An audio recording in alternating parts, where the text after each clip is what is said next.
Attention is on Borno State, where stakeholders say ensuring justice for survivors of insurgency is one way to help rebuild communal resilience in the northeast region.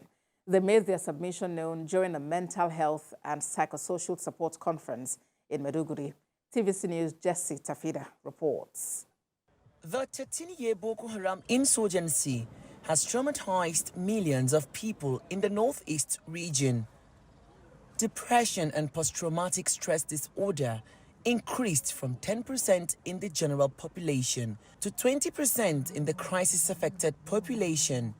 It is against this backdrop that Justice, Development and Peace Commission, together with Caritas Germany, convened this meeting with stakeholders. It is to chart a way forward on how best to provide psychosocial support to survivors of Boko Haram crisis.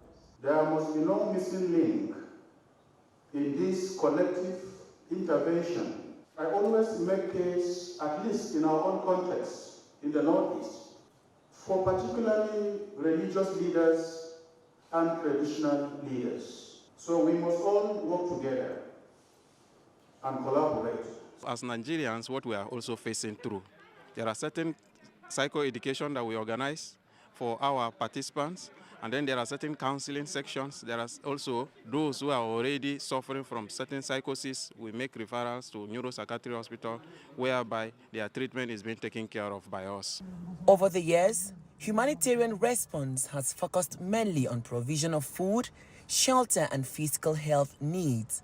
Mental health needs remain largely overlooked. We basically mainstream protection. We ensure that other departments in the organization adhere to the 4 principles of protection, which is safety and dignity, accountability, empowerment and participation, and then meaningful access. We make sure that all the beneficiaries have equal rights to all these 4 principles. The workshop reveals that millions of survivors are still suffering from post-traumatic stress disorder, psychosis, depression, and sometimes suicidal thoughts, which need to be addressed.